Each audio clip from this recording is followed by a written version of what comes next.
우리가 신년 예배로 모였습니다. 이 시간에 어떤 말씀보다도 이 은혜에 관해 말씀을 나누는 거, 이게 가장 시적절하고 그리고 또 유익한 내용이라 생각이 됩니다. 이전에 이제 제가 어릴 때에 많이 불렀던, 부모님하고 많이 불렀던 그 찬송가가 있습니다. 찬송가, 지금 찬송가는 214장인데요. 제목이 내 모습 이대로입니다. 내 모습 이대로 주 받으소서, 날 위해 돌아가신 주 날 받으소서, 뭐 이런 찬양 같습니다. 근데 이 대목을 부를 때마다 어린 시절이었음에도 불구하고 이런 생각이 들었습니다. 내가 이런 찬양을 해도 되나? 정말 내 모습 이대로 주님께서 받아주소서 이렇게 찬양해도 되나? 이거 너무 염치 없는 거 아닌가? 나도 나를 볼 때 용납 못할 그런 모습이 많은데, 이 엉망인 그런 내 모습 이대로 하나님 받으소서 이렇게 내가 찬양해도 되나? 뭐 그런 어린 시절임에도 불구하고 생각이 들었습니다.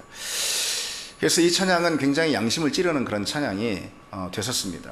여러분, 그런데 믿음이 무엇입니까? 믿음이 하나님께서 우리를 이 모습 이대로 받아주신다라는 그 사실, 그것이 은혜죠. 그 은혜에 대한 선언이 바로 복음입니다. 그리고 그 복음을 그대로 받아들이는 거, 이게 바로 믿음 아니겠습니까? 그런데 우리 안에는 그와 같은 이 은혜에 대한 저항심이 은근히 있습니다. 그게 복음이라고 하니까 받아들이긴 하지만은 우리 잠재의식 가운데는 은혜에 대한 저항심이 은연중 올라옵니다. 그래도 그렇지 어떻게 이 모습 이대로, 이 엉망인 모습 이대로 받아달라라고 이렇게 말할 수 있을까? 염치도 없지. 염치가 있으면 마음이라도 좀 이제 깨끗하게 해야 하지 않나 하면서 뭐 그 순간이라도 회개기도 하고, 그리고 뭐 할 수만 있으면 눈물을 흘리고 자복하고, 그리고 하나님 앞에 좀 서면은 그래도 조금 면목이 있어 보입니다. 그처럼 우리는 다들 염치신앙이라는 걸 가지고 있습니다. 복음은 은혜의 신앙을 가르치는데 우리는 자꾸 그 염치신앙의 마음이 가는 거예요. 그게 자연스럽기 때문에 그렇습니다. 우리 마음에. 그게 세상의 이치고 또 사리에도 맞기 때문입니다. 그래서 사람들이 만들어낸 그런 세상 종교는 이치에 맞는 구원의 교리들을 가집니다. 예를 들어서 불교는 참선과 고행입니다. 수행. 이슬람은 법전입니다. 유대교는 율법이고 힌두교는 업보입니다. 다 이런 게 뭐냐면은 그 참선과 고행을 수행하고 법전과 율법을 준수해야, 그래서 신 앞에 좀 염치를 가져야, 그래야 구원을 받을 수 있다. 행한 대로 얻는다라는 인과응보의 그런 생각이 이 종교의 교리들 가운데도 깊이 배어 있는 것이죠. 우리 상식에 맞고 이치에 맞기 때문에 그런 겁니다. 그러니까 세상 종교는, 우리가 흔히 고동종교라고 말하는 이 세상 종교는 맞습니다. 상식에 맞고 이치를 따릅니다. 그래서 세상 종교는 사리를 따릅니다. 그래서 염치를 차리려고 하는 거예요. 특별히 신 앞에 염치를 차리려고 하는 겁니다. 날 구원해 주소서 라고 말할 수 있을 만한 그런 염치, 그런 자기의, 이런 의의를 가지려고 하는 거죠. 그런데 그 결과 그 종교를 믿는 사람들에게 흔히 일어나는 공통적인 현상이 바로 죄책감입니다. 세상의 모든 종교 혹은 모든 철학이나 교육은 철저하게 죄책감을 심어줍니다. 모두가 신앙적이고 또는 도덕적인 기준을 제시하는데, 뭐 이렇게 종교든 또는 뭐든 다 신앙적이고 또 도덕적인 기준을 제시하는데, 그 기준에 이를 때에 구원에 이를 수 있다, 이렇게 가르치는 거죠. 그런데 여러분 어떻습니까? 우리 자신을 보면은 타락한 인간의 힘으로는 결코 그 수준에 이를 수가 없습니다. 그러니 우리 마음 가운데 일어나는 것은 죄책감이죠. 세상의 종교와 도덕은 예외 없이 죄책감을 심어줍니다. 종교는 바로 그 죄책감에 기생하는 문화현상이라 이렇게 말할 수가 있습니다. 여러분 생각해 보십시오. 세상의 종교들도 구원을 말하고 다 천국을 말합니다. 구원을 말하는 게 종교죠. 그러나 그에 이룰 수 있는 의라는 이 기준은 내 자신의 끊임없는 종교적인 그런 경주로 얻는 거라고 다들 말합니다. 구원을 위한 자기 의를 스스로 이루는 것, 다시 말해 신 앞에 염치를 차리는 것, 그게 인류가 갖고 있는 보편적인 정서입니다. 바로 그걸 가리켜서 성경에 빗대어 말하자면은 비은혜의 정서다, 이렇게 일컬을 수 있습니다. 그런 이 비은혜의 정서가 실은 세상 이치나 살이에 다 맞는 것이죠. 상식에 맞습니다. 그래서 세상의 종교는 상식을 따라 그들의 구원의 교리를 갖는데, 실은 성경에 빗대어 보자면 그것은 비은혜의 정서입니다. 은혜라는 것은 그럼 무엇입니까? 은혜라는 것은 한마디로 값없이, 아무 대가 없이 거저 구원을 받았다. 그렇죠. 거저 구원을 받았다. 그래서 구원은 선물이다, 이렇게 말하는 것이 은혜이고, 그것이 성경의 일관된 선포입니다. 은혜의 질서, 이게 성경의 질서고, 이 성경의 질서는 세상의 질서와 역행합니다. 세상은 철저히 비은혜의 질서이기 때문에 그렇습니다. 그리고 세상의 질서는 세상의 모든 종교, 도덕, 사회를 구성하는 그런 기초입니다. 바로 비은혜의 질서가 그렇습니다. 그런데 복음이 전하는 다른 점이 있는데 바로 그것은 은혜입니다. 그래서 세상의 질서와 복음의 질서, 다시 말해서 세상은 비은혜의 질서이고 복음은 은혜의 질서, 이것이 세상과 복음의 가장 큰 차별성입니다. 우리는 대부분 세상의 이 비은혜의 질서, 그 분위기에 살다가 복음을 만나게 되었고 하나님의 은혜로 신앙생활을 출발하게 됐습니다. 그러니 우리 신앙생활은 많은 경우 죄책감으로부터 시작되는 경우가 있습니다. 그리고 신앙생활 내내 그 죄책감이 따라다닙니다. 그러면서 구원받을 만한 수준에 맞추려고, 내 자신을 그 구원받을 만한 수준에 맞추려고 몸부림하는 경우가 있습니다. 그러나 결국 수준에 이르지 못하기 때문에 여전히 죄책감에 빠집니다. 아니면은 가끔 유효기간이 짧은 자기의의에 빠질 때도 있습니다.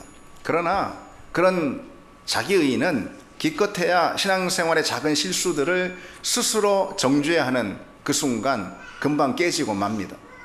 왜 그렇습니까? 비은혜의 그 분위기, 그 질서에 익숙해 있다가 전혀 다른 세계, 은혜의 복음, 은혜의 질서 안에 편입되었기 때문에 그렇습니다. 그래서 신앙생활 하다 간혹 말하자면 헷갈리게 되는 거죠.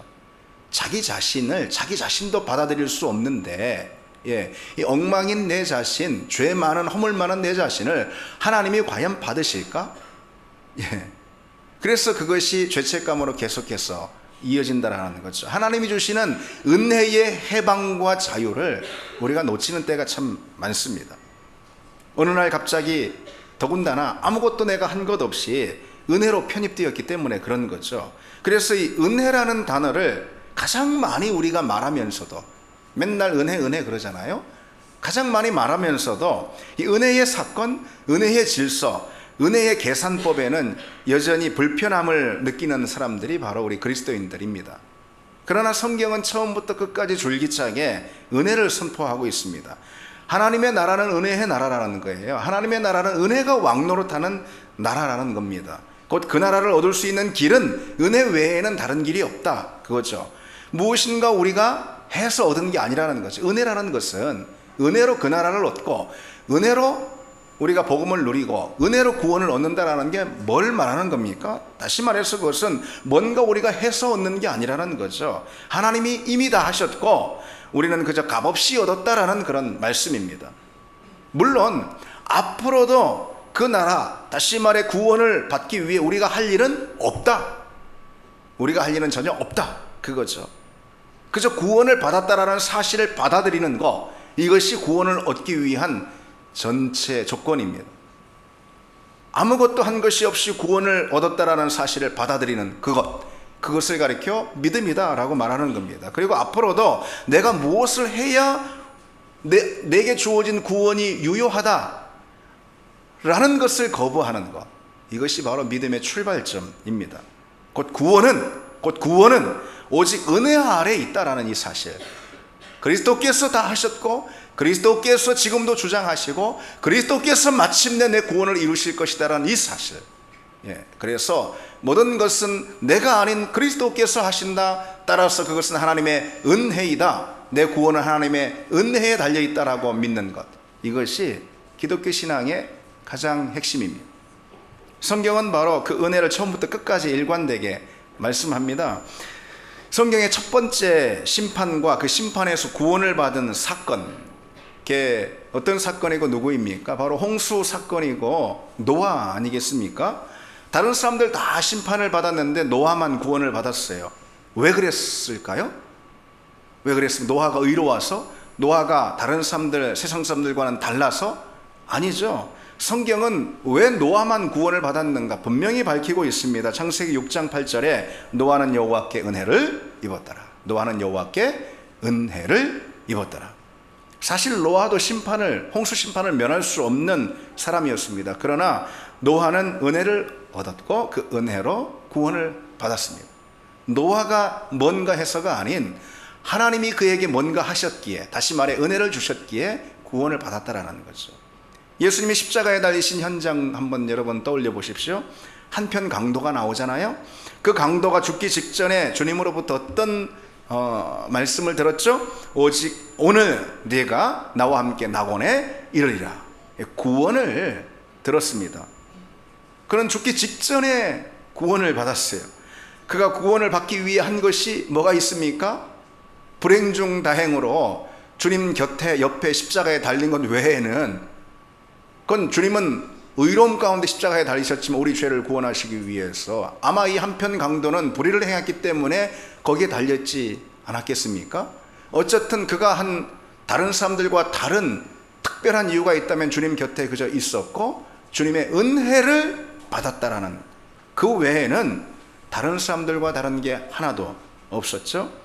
그저 자신을 불쌍히 여겨달라라는 말 외에는 한 것이 없습니다. 그런 그가 천국을 약속받았습니다. 완전히 은혜죠. 은혜입니다.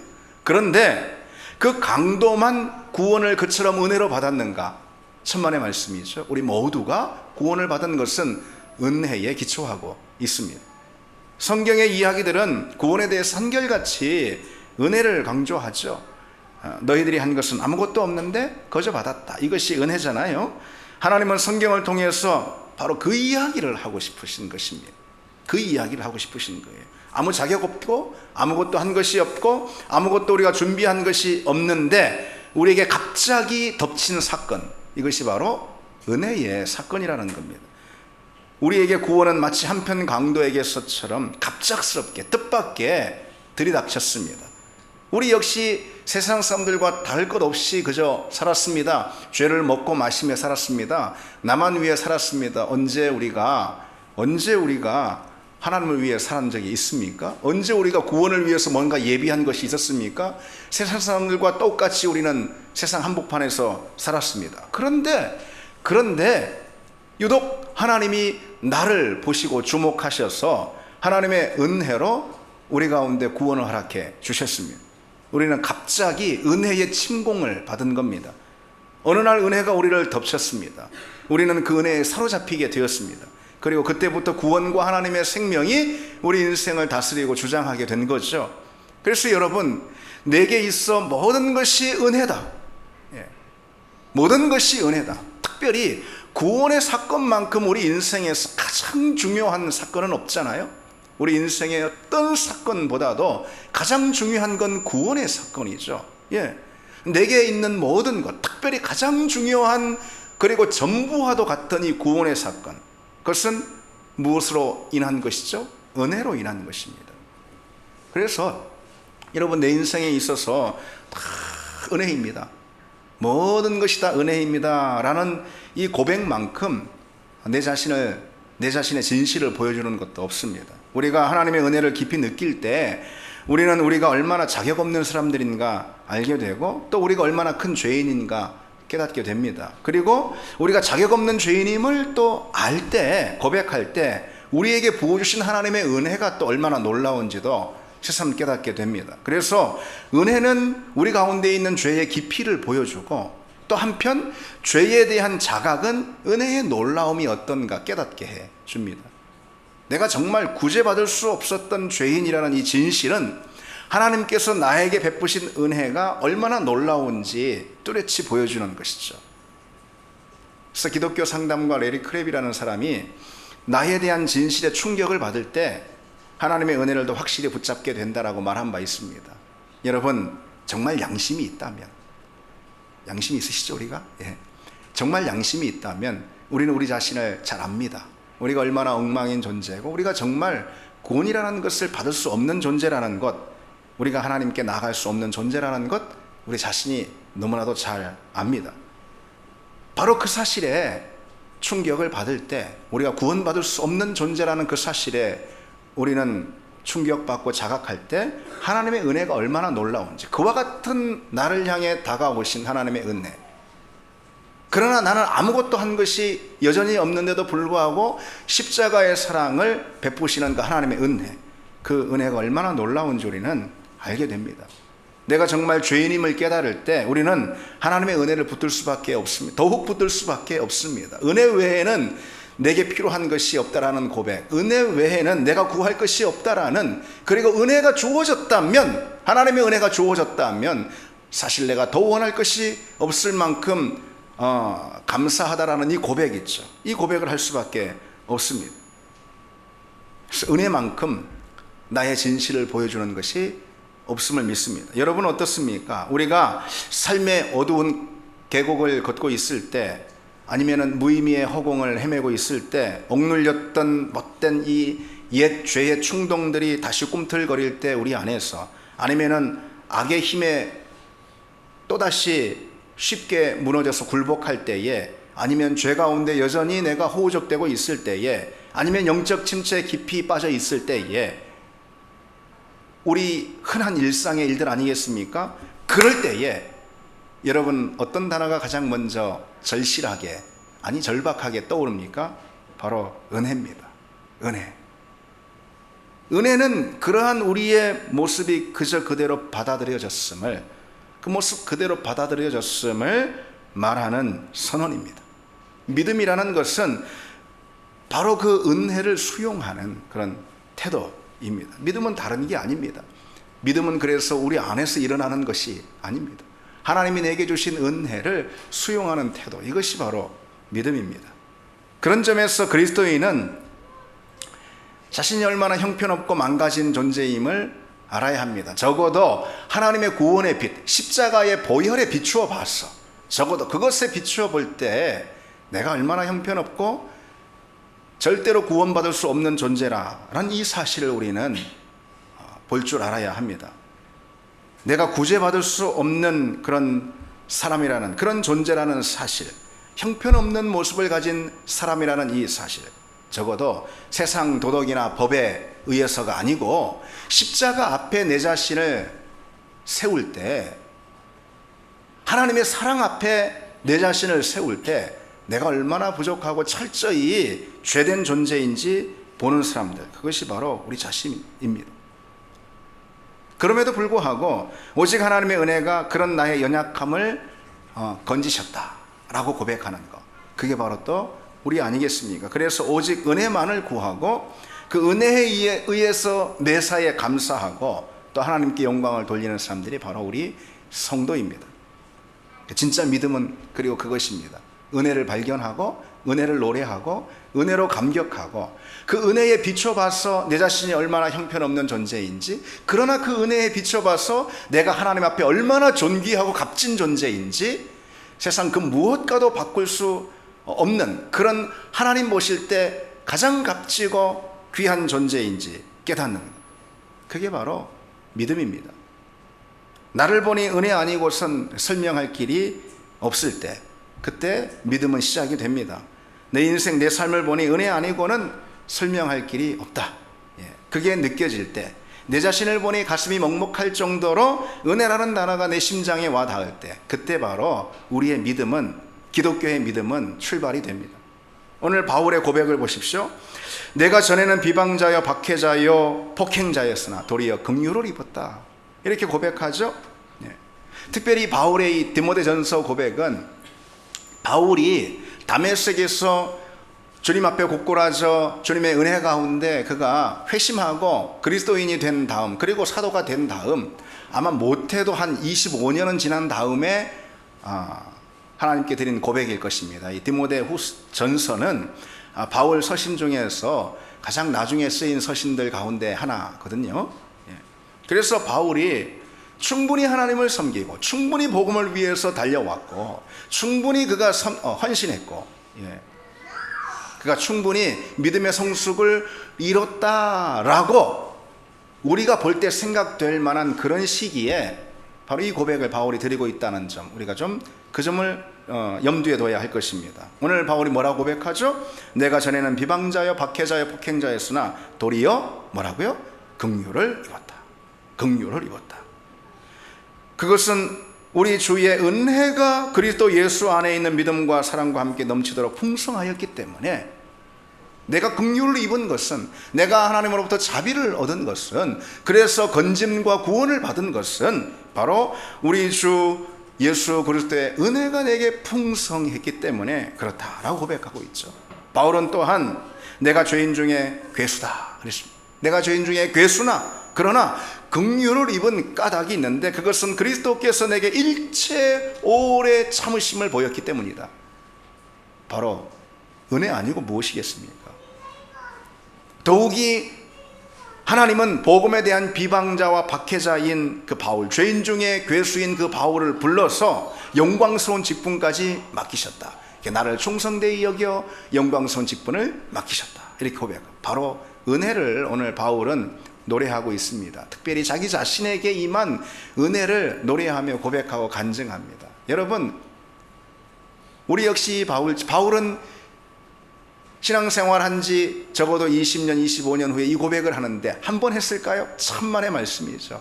그는 매일같이 늘 신앙생활에 출발된 그때부터 지금 이 시점까지 이 고백을 했을 것입니다. 바울의 신앙 고백의 핵심은 바로 이 고백, 다시 말해서 은혜를 고백하는 거였습니다. 여러분, 우리 역시 그래야 하지 않겠습니까?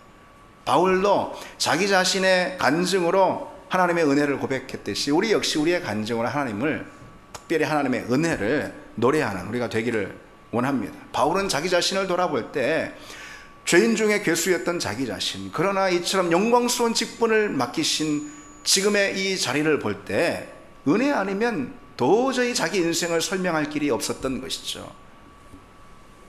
바로 그와 같은 은혜가 우리에게 또 있기를 원합니다. 은혜에 대한 깨달음, 이것이 믿음입니다. 전적인 은혜다. 모든 게 은혜다. 그것이 바로 복음의 진리이고, 그 복음의 진리를 내가 내 삶 가운데 내 삶으로 고백할 때 우리의 믿음은 견고해집니다. 에베소 5장 8절에 너희가 전에는 어둠이더니 이제는 주 안에서 빛이라, 빛의 자녀들처럼 행하라 그랬습니다. 하나님께서 어둠 가운데 있던 우리를 발견하셨다라는 거죠. 어둠 가운데 있던 우리를 하나님이 찾으셨다라는 겁니다. 우리가 어둠 가운데 빛을 찾아 빛으로 나온 게 결코 아니라는 거예요. 하나님이 전적으로 어둠 가운데 있던 우리를 찾으시고 발견하셨다라는 것입니다. 그래서 우리는 그저 하나님의 그 사랑에 발견되었을 뿐입니다. 무슨 말입니까? 우리가 한 것이 없다라는 거예요. 애초부터 없었다라는 것입니다. 구원을 위해서 애초부터 준비된 건 하나도 없었다라는 것이죠. 다 하나님이 준비하셨고 하나님이 하셨습니다. 그러니 은혜라는 거예요. 그러니 은혜다. 그러니 은혜란 자격이 없는 사람들에게 주어지는 선물입니다. 그러니 은혜란 우리 힘으로 받을 수 있는 것을 받는 것이 아닙니다. 우리 힘으로, 우리 의로, 우리 지혜로는 도저히 얻을 수 없는 그 순전한 선물로 받는 것, 그게 바로 은혜의 선물이고 그게 바로 구원입니다. 에베소 2장 8절에 너희는 그 은혜에 의하여 믿음으로 말미암아 구원을 받았으니 이것은 너희에게서 난 것이 아니요 오직 하나님의 선물이라 그랬습니다.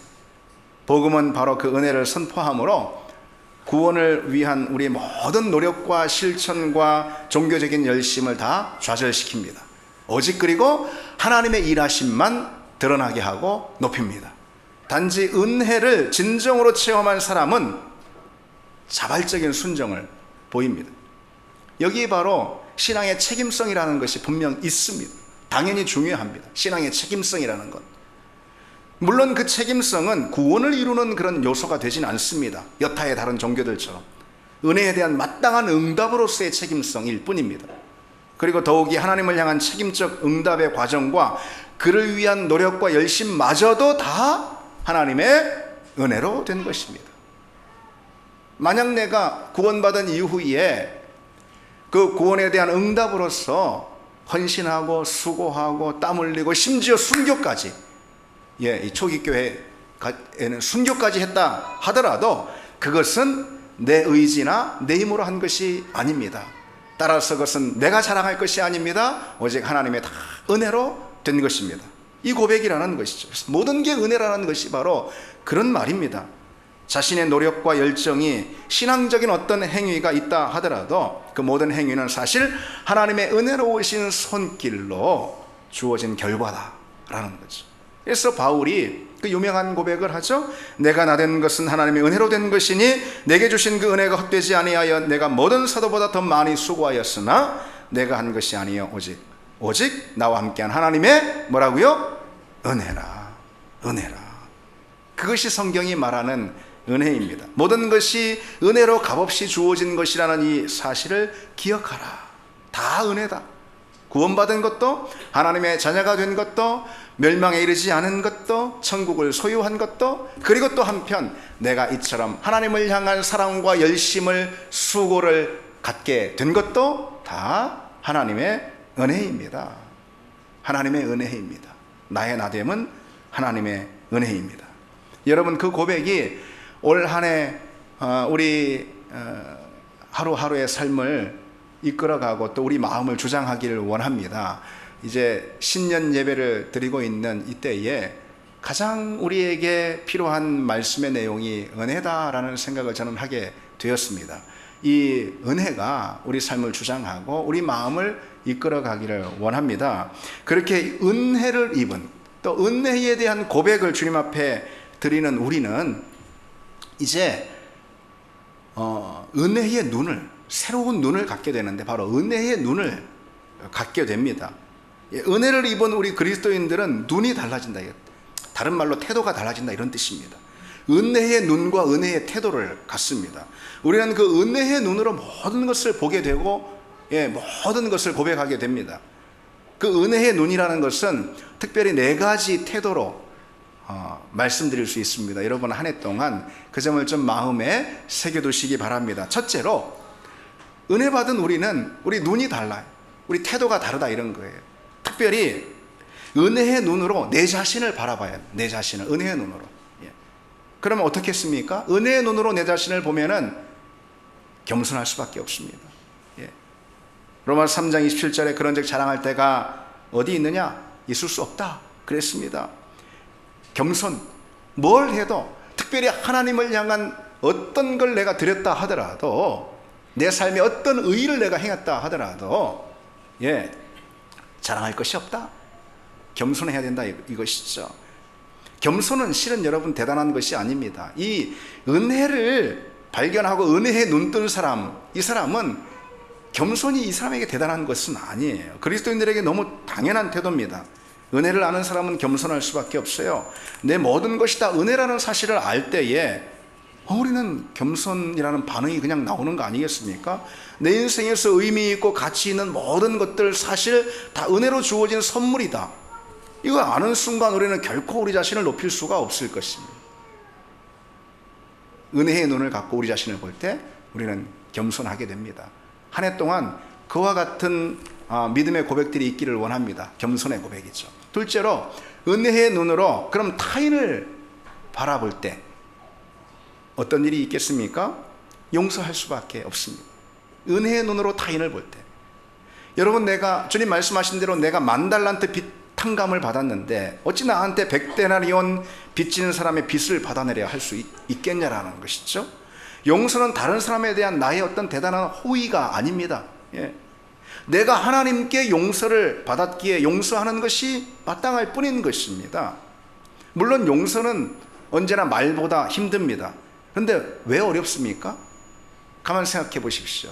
왜 용서가 말처럼 그렇게 되지 않습니까? 그래서 용서를 호의로 생각하기 때문에 그렇습니다. 용서를 내가 베풀 어떤 행위로 생각하기 때문에 그렇습니다. 그런데 아닙니다. 용서는 더 큰 죄를 용서받은 나로서 타인에게 마땅히 보여야 할 그저 반응일 뿐입니다. 여러분, 우리는 은혜의 눈을 가져야 한다고 했죠. 올 2020년 한 해 다른 사람을 볼 때, 우리 이웃을 볼 때 우리는 어떻게 해야 되겠습니까? 항상 용서하고 용납해야 합니다. 용서하고 용납하지 못하면 우리는 은혜를 잃어버린 사람입니다. 자, 세 번째로 은혜의 눈으로 우리가 봐야 할 것은 또 환경입니다. 환경을 은혜의 눈으로 볼 때 어떨까요? 항상 소망을 가질 수밖에 없습니다. 지금 힘들고 문제가 많고 장벽이 놓여 있더라도 결코 그 소망이 꺾이지 않아요. 은혜의 기반이 된 소망은 꺾이지 않습니다. 왜? 그보다 훨씬 더 크신 하나님의 은혜가, 그 환경의 장벽보다 훨씬 더 크신 하나님의 은혜가 나를 지키고 인도한다라는 믿음이 있기 때문입니다. 그래서 소망이 꺾이지 않습니다. 어떤 환경에도. 여러분, 바울의 고린도후서 4장 이 고백을 아시죠? 우리가 이 보배를 질그릇에 가졌으니 이는 심히 큰 능력은 하나님께 있고 우리에게 있지 아니함을 알게 하려 함이라. 우리가 사방으로 우겨쌈을 당하여도 쌓이지 아니하며 답답한 일을 당하여도 낙심하지 아니하며 박해를 받아도 버림받지 아니하며 거꾸로뜨림을 당하여도 망하지 아니할 것이다. 소망을 노래하고 있습니다. 사방으로 우겨쌈을 당하여도 짓눌리지 않는다, 이런 뜻이에요. 으깨지지 않는다, 이런 뜻입니다. 한 가지 문제만이 아니라 사방이니까, 사방에서 문제가 터져요. 건강의 문제가 터지고 자녀의 문제가, 부부간의 문제가, 직장의 문제가, 영적인 문제가 동시다발로 막 터집니다. 거기다가 막 설상가상의 문제가 터집니다. 그러나 사방의 우겨쌈을 그렇게 당하여도 완전히 굴복하는 법은 없습니다. 으깨어지는 법은 없습니다, 이런 뜻이죠. 그리고 답답한 일을 당해도 낙심하지 않는다고 그랬잖아요. 무슨 말일까요? 너무 상대하기 버거운 문제라 나로서는 절벽같이 느껴지고 답답해. 마음의 눌림이 너무 커서 답답하다, 이런 뜻입니다. 왜요? 상대하기 너무 버거운 문제라 그렇습니다. 그러나 완전히 낙심하는 법은 없다, 이런 뜻입니다. 그리고 또 간략하게만 보시면 박해를 받아도 버림받지 않는다고 그랬죠. 박해는 외부에서 오는 공격을 말합니다. 나에게 적대적인 세상의 공격, 그리고 특히 내 믿음에 적대적인 그런 세상의 공격들입니다. 그것은 힘들고 고단하고 두려운 그런 일들입니다. 그러나 하나님 앞에 버림받는 일은 없다, 이런 뜻입니다. 여기에 또 어떤 의미가 담겨 있겠습니까? 여러분, 그야말로 끝장은 뭐예요? 끝장. 그러니까 하나님께 버림을 받는 것이 끝장이지, 박해를 받는 것, 외부의 공격을 받는 것이 끝장을 의미하는 것은 아닙니다. 하나님께 붙들려 있기만 하면은 외부의 어떤 공격에도 우리는 소망을 잃지 않는 법입니다. 그리고 마지막으로 거꾸로뜨림을 당하여도 망하지 않는다 그랬습니다. 이 거꾸로뜨리다라는 것은 실은 조금 더 이 실질적인 리얼한 번역은 패대기치다, 그런 뜻입니다. 패대기치다. 세상이 나를 패대기칩니다. 그러나 망하지 않습니다. 망하다라는 말은 뭐냐면, 망하지 않는다라는 것은 어떤 뜻이냐면 완전히 부서져서 죽지 않는다, 그런 뜻입니다. 내 믿음이 세상이 나를 패대기 쳐도요, 거꾸로 뜨려도요, 내 믿음이 완전히 부서지는 법은 없다라는 거예요. 하나님과의 관계가 완전히 끝장나는 법은 없다라는 것입니다. 그동안에 내 신앙의 노력과 걸음들이 완전히 무너지는 법은 없다라는 것이죠. 바울은 바로 그 소망을 노래하고 있습니다. 그런데 그 소망을 노래하는 근거가 무엇입니까? 우리가 이 보배를 질그릇에 가졌으니. 질그릇, 소망이 없는 그릇이에요. 질그릇, 금방 깨어져 버릴 그런 그릇입니다. 그러나 그 안에 누가 계십니까? 이 보배, 곧 그리스도 예수, 그 보배죠. 그 복음을 말하는, 그 구원의 은혜와 능력을 말하는 것입니다. 그래서 은혜가 우리를 모든 문제와 시험과 환난으로부터 지킬 것이라는 그 말씀인 거예요. 그래서 은혜의 눈으로, 그래서 환경을 바라볼 때 결국에 우리가 가지는 태도는 소망의 태도입니다. 어떤 환경이라 하더라도 우리는 소망의 태도를 갖습니다. 마지막으로 은혜의 눈으로 우리는 우리 자신을 보고 또 타인을 보고 이웃을 보고 환경을 보고, 그리고 은혜의 눈으로 하나님을 봐야 합니다. 여러분, 은혜의 눈으로 하나님을 보면 어떤 일이 있겠습니까? 그저 찬양이 나올 수밖에 없죠. 은혜의 눈으로 하나님을 바라볼 때 우리 같이 이 찬양을 함께 드리겠습니다. 하나님의 은혜라는 찬양. 우리 이 찬양 함께 부르며, 모든 것이 하나님의 은혜입니다. 내가 여기 선 것도 하나님의 은혜입니다. 앞으로도 하나님의 은혜가 내 인생